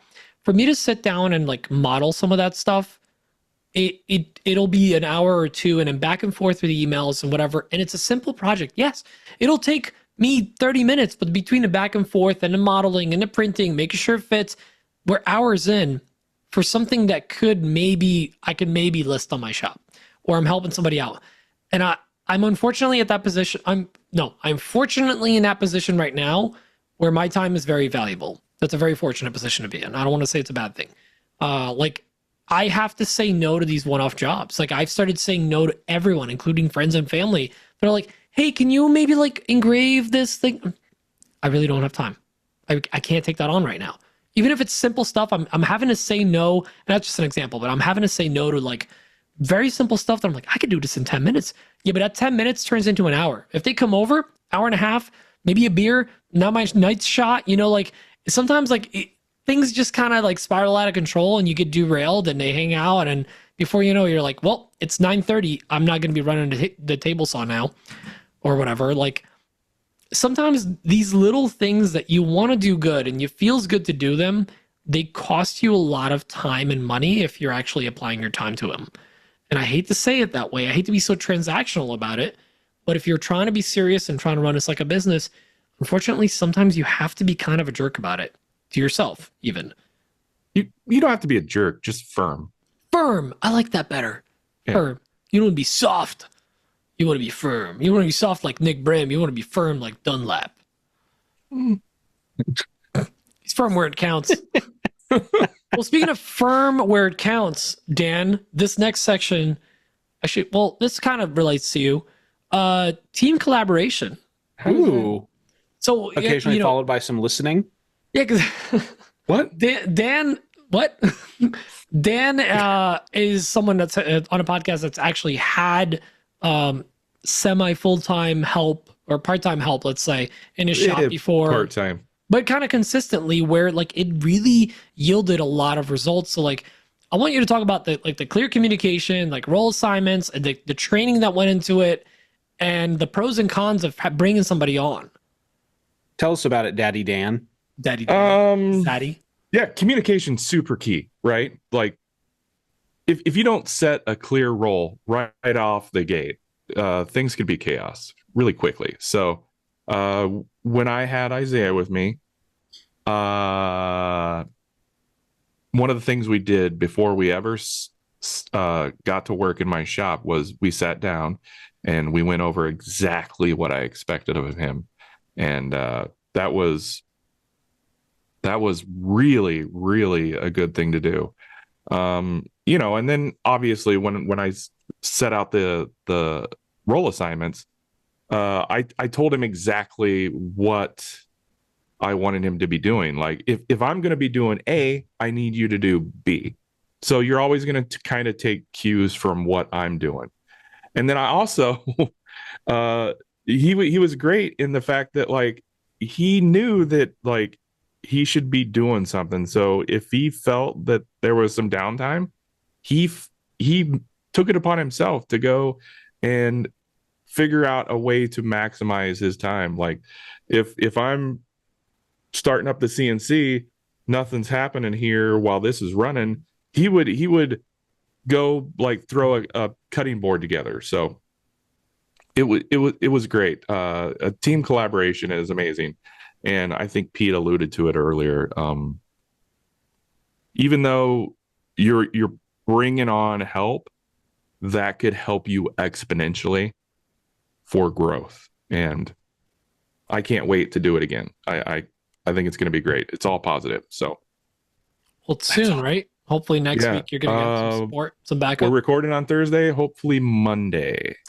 Monday. I honestly can't wait to hear how it's going to go. Because like, listen, it could be negative. It could be like it's like he doesn't know what he's doing. I have to. Well, yeah, that is everything. That is the negative, and you might see a little downtime with the training phase, right? You got to show them exactly what you want, and they might not know everything that you know. You probably don't even know what you know. Yeah. I find that out all the time. I don't know what I know because I'll be doing something like just simple as table saw work, and I'll be cutting pieces and stuff, and I'll give it over to like go back to Isaiah being in my shop. I'll have Isaiah start doing the same thing, and he doesn't know exactly how I'm pushing the wood through.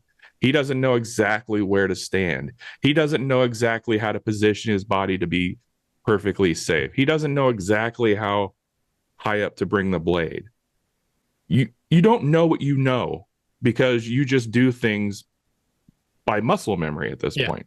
Does that make sense? No, absolutely. Yeah, you need to sometimes you don't know what to teach. Make all that stuff. You don't know what you need to go over with someone. Yeah, exactly. I do the opposite, where I over explain sometimes, assuming I go back into teaching mode, because if you don't know, I actually used to teach woodworking at a school here in Jersey. So like I go into full teaching mode, and then sometimes I'm like, I'm explaining this to Patrick Gensel. Like like he knows what to do. You know, like another person that's like worked with tools before. But sometimes like I was explaining stuff to Joe, who's a very handy guy. He does my oil changes. He does all the work on my car. He's a mechanic. He's an electrician. He knows his stuff. Woodworking's not his thing. So I was explaining stuff. I'm like, I'm sorry. I'm just like, I'm dumbing this down for you. He's like, no. This is great info. Keep going. Yeah. Oh, yeah. Okay. No. You want to hear this. Okay. Good stuff. Yeah. Sometimes it's good to I'm the opposite way. I'll show somebody how to do something, and then they'll be like, wait a minute. Why did you do it that way? How do you turn this on? Why'd you do it that way? Oh, well, I did it because of this.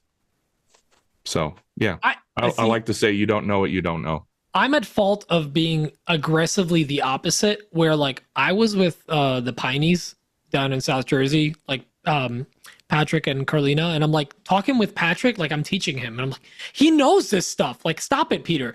Like, I don't want to be condescending. I just went into like teaching mode with certain things, like when we're like planning out cuts.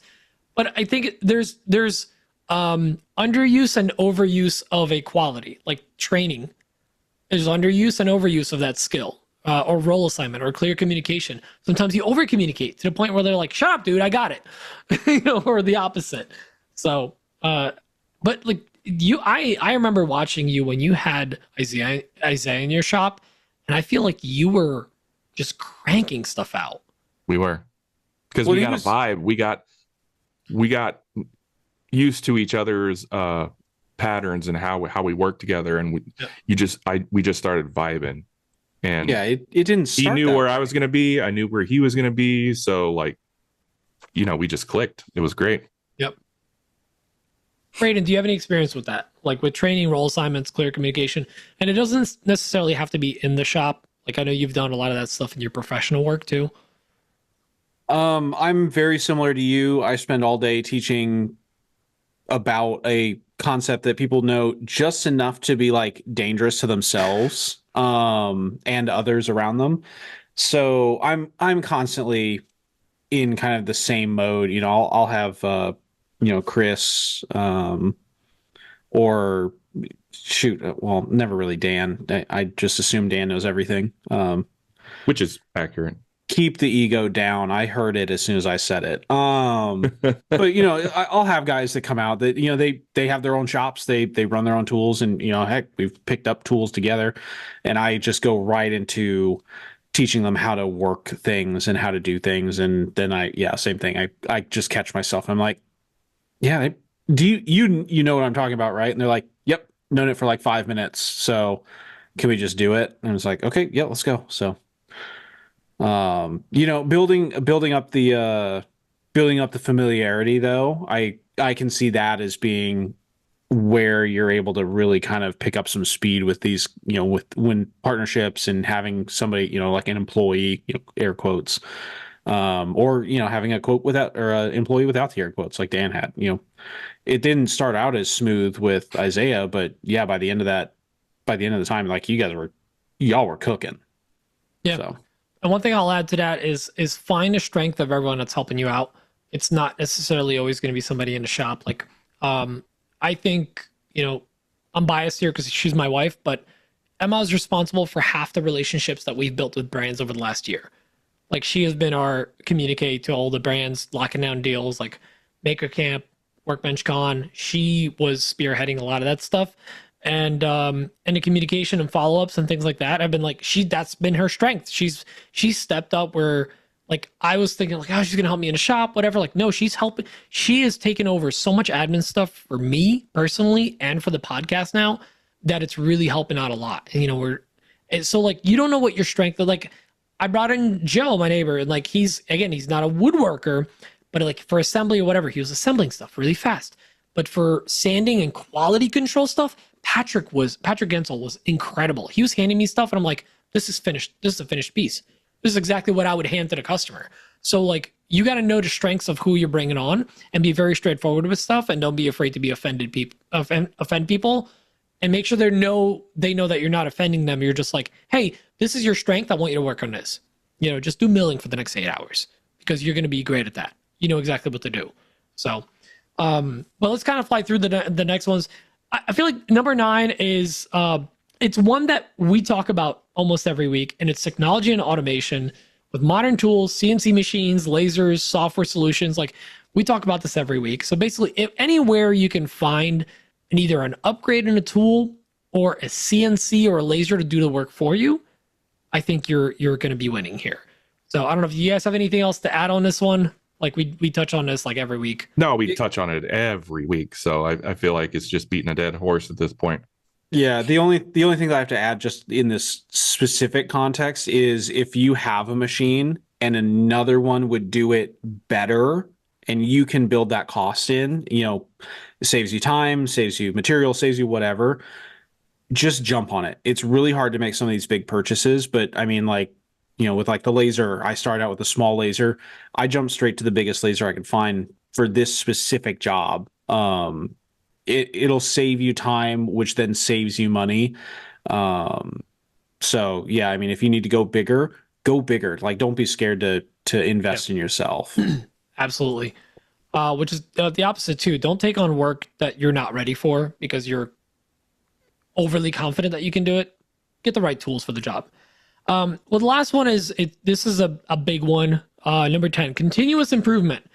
You want to do it. We talked about feedback, getting feedback from the customer, handing it to a friend of yours. So if somebody else is working with you, you want to encourage feedback. You want to find out if the quality of the work you're doing. I actually found out from the customer that I was doing way beyond what they were expecting based on pieces they've gotten from someone else.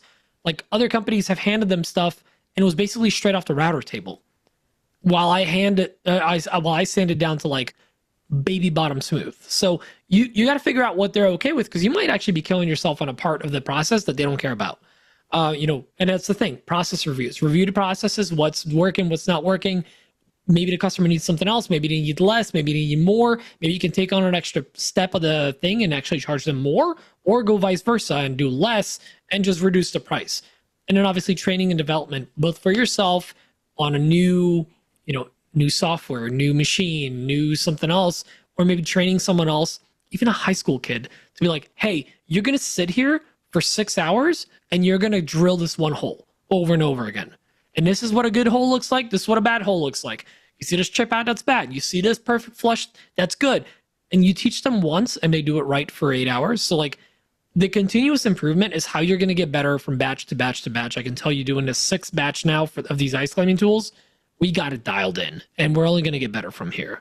That reminds me of a saying I heard recently, and I can't remember exactly where I heard it from, probably TikTok, but a DIYer or somebody who's not an expert, so to say, will do something until they get it good.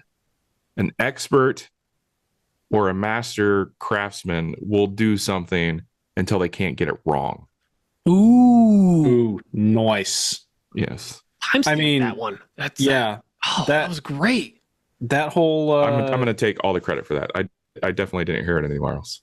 That whole drilling the hole over and over and over again thing that Pete talked about, that's exactly how you learn karate. I've seen the Karate Kid, that documentary. You guys wax saw on, it? wax off. Yeah, it's a great wax documentary. on, wax off. Drill exactly in, what it wipe is. off. Yes, 1 second you're like drill pressing, and next thing you know, upper punch. Yeah, that's out. Yeah. Right. Like, what do you think sanding? Sanding is just like painting a fence, guys. Well, he did the sand on, sand off. Sand on. Yeah, and then on the deck. Sand the deck. That's right. fly finish. Yeah, I can't remember. It's been so long since I watched that movie. Well, so Sarah, to answer your question, are we still on just a real quick wrap up on your question? Oh my God. But I will throw an extra one. Number 11 on here is avoid burnout. And all of these things are there in place for you to avoid burnout. And all of these, when you feel burnt out, I need you to look at this list. And as a patron, you get it. Look at this list, review it, see which step you're stuck at. And the best thing you can do is reach out to somebody in the community and be like, I want to throw this thing out the window. What am I doing wrong? Or this is not making sense to me, or I'm burning money. I don't have enough time. My tools are breaking, whatever it might be. Like, if you get to that point, reach out for help. Reach out to the community, do some stories, which Instagram's great for that. Just do a story. You're going to get 50 opinions and 10 of them right. So like, I think 10's being generous. That's being generous, but still like, reach out to the community, reach out to somebody you trust, reach out to somebody you consider a mentor, and a mentor? A mentor. Sorry, minty mate. It's like a mentor and a mint combined. Oh, I thought Mator was the tow truck on cars. Oh yeah. What's this? Oh, that was Mater. Mater. Oh yeah. But like, review this list, because this will help you kind of avoid the burnout. Reach out to somebody from the community, because burnout is real. You will want to throw You will want to throw a cutting board through the wall. And I think we can bring this back to time management. I mean, watch your breaks and downtime. Schedule breaks and downtime, for the love of God, for your mental stability. Everybody needs an occasional Dan nap. Yeah. Oh, yes, guys. I don't know what kind of household you grew up in. I grew up. This is on that subject. I'm gonna go off the rails here. Oh, great. I did not grow up in a house that was nap friendly. If you were awake, you were working, and if I was awake, you're also awake.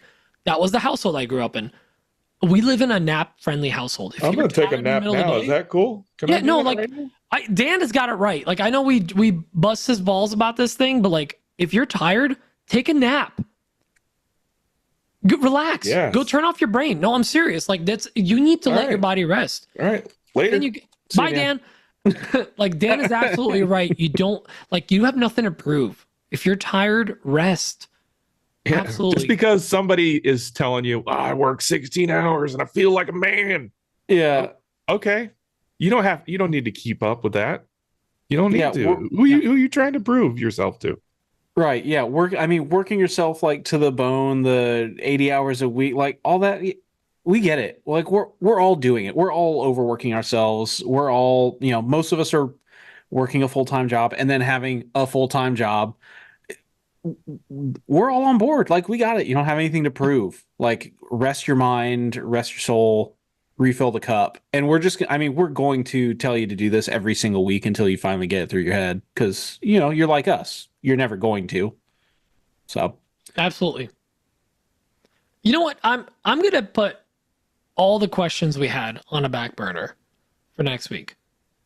Yes. We're gonna skip the topic. I think the questions, guys. We had some great questions. Tomas called in, Alex Adams called in, Drew Dixon, Josh the dad, and honestly, I want to save them for next week because I want to give them full attention. I think this was a great episode. This might be one of my favorite than episodes. I thought it would.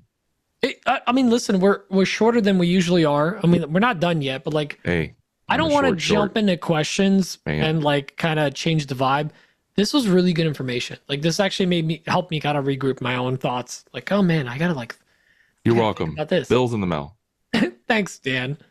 But if you're struggling with this kind of stuff, please reach out to us or somebody in the community or do a story. I don't have time. Don't reach out to Don't reach out to Dan. Reach out to Dan's high school kid. That sounds weird. Don't do that. Reach out to Josh the dad or Alex Adams or Drew Paxton. All the people that called in with questions. Thomas from France. We. But this was good. I really like this episode. I think it's because I relate to it as like so much. Like I was learning stuff as I was talking about it with you guys. Man, I'm gonna be honest. I was a little nervous because I was like, I don't know how to talk about this stuff. I think I did okay. Lucky for you, we did prep for it. Yes, I appreciate the list. Yeah, it was some good resources that we tried to pull together, and with a little help from AI, that was great too. But I mean, this is all stuff we deal with every day. Hey, that just goes back to what was the one? Technology and automation. You know what? AI exists. Use it. Use it to its potential that can help you. AI t-shirts available on Dan's Etsy. Actually, seriously, go check out Dan's Etsy. Some sweet shirts. I've sold ones of them. That's fine. You still have the option up there. There's dozens of us. Yeah. Ones of us. Yeah, no, I mean it's cool to talk about this because I think a lot of us get like really in the zone of like building these really intricate one-off pieces, but there's a lot of money to be made in production work, especially when you start to get good at it, when you start to like drill down on a lot of the stuff that we talked about in this episode and really refine your processes. My goal, and I think a lot of you guys correct me if y'all think differently, but my goal is I want production type jobs. Those are what's going to keep my lights on. Those are going to pay my bills. And those are going to allow me to focus on the one-off type stuff that I want to do, not that I feel like I have to do. So I feel like I've heard that before somewhere, but I agree 100%. It's probably because I've said it like 100 times every time you and I hang out for lunch. I'm like, man, I really need more production jobs. And hopefully you're going to be in a position where you're in desperate need of help and actually find the help and hire some people out. And I can tell you that I'm going through the process now. And again, I'll say, like we always say, get an accountant, get an adult to help you out with the taxes and all that stuff. But we're getting to the point where we're approaching or passing the $600 minimum for the cash I'm paying these guys. And like, that's just cash I have to pay taxes on that I don't have in my bank account. So if these guys are making over $600 or $1,000, $2,000 or whatever throughout the year, I already told them like they're getting a 1099, which means that they're gonna I don't have to pay taxes on it. It shows as income that I paid to someone. I don't have to pay insurance. I don't have to do any of that, but they have to collect tax, or they have to pay taxes on that part of it. So get an accountant. It costs me a little bit of money to file that, and you know what? It's one of those things where like, how much is your time worth? Pay an accountant, have them do the work for you, have them do the math for you, get some help, and have them figure out the finances. As long as you can afford to have a person in there, I think it's worth it. Pete found free1099s.com and now he's issuing out 1099s. .org. I'm shocked that Emma hasn't gotten a 1099 from She Pete. will. She will. She gets well, first of all, she's sleeping with the boss. I don't know. I heard that through the grapevine.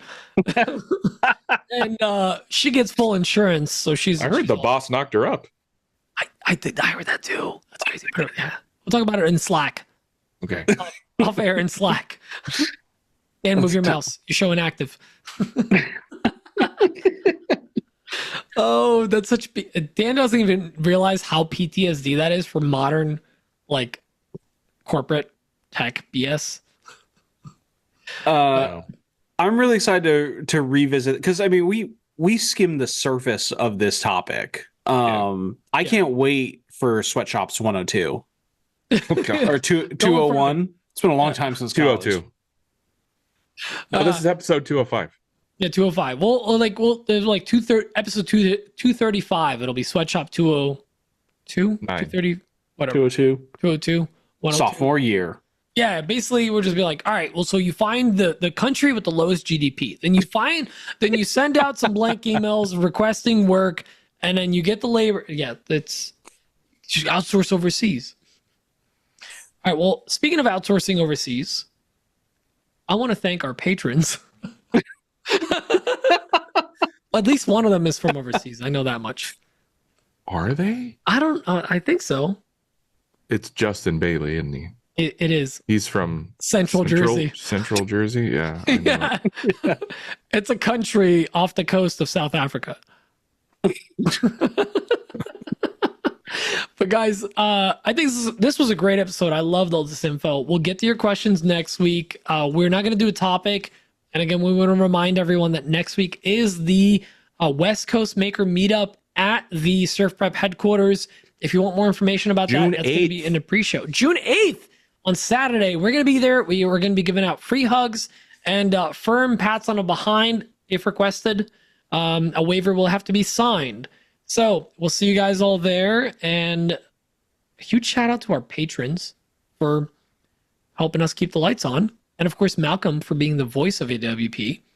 And I want to give a huge shout out to Dan and Braden for being amazing resources to the community on production jobs this week. I can't wait to shout out to Surfprep. I can't wait to get my 1099 in the mail just for Pete appreciating us or something like that. But yeah, no, free. Charity. Nothing's free with this guy. Special thanks to this week's episode sponsor, Surfprep, who's putting on the whole event, the whole shindig, and they like us enough to help us out and keep the lights on and all that. So they brought this episode. So if you liked it, great. Go get some Surfprep stuff. If you didn't like it, bummer. Go get some Surfprep stuff. That'll show them. That'll show. Yeah, That'll show them. Go buy it, and then you can get your reel of like throwing it in the trash, which nobody really cares about because you already bought the product. Like, so it's supporting. Who are you really hurting here? Well, guys, once again, just want to remind everyone we are doing Wednesday night recording, so the pre-show live will be Wednesday as well. And we'll see you guys there. There's no topic for next week. We're going to catch up with some questions and just have a grand old time. So we need 2 hours worth of questions to answer. So get your thinking caps on. Well, we already got a leg up. We already got some that we got to answer. Right. 5 questions from some awesome makers. But still, call in. You know, if we need to roll over some questions, we will. We'll get to them. Like rollover minutes with Altel. Oh my God, Altel. That's old school. Yeah, you're older than we are. All right. Well, guys, thank you for joining us. I think that's it, right? That's it. That's it.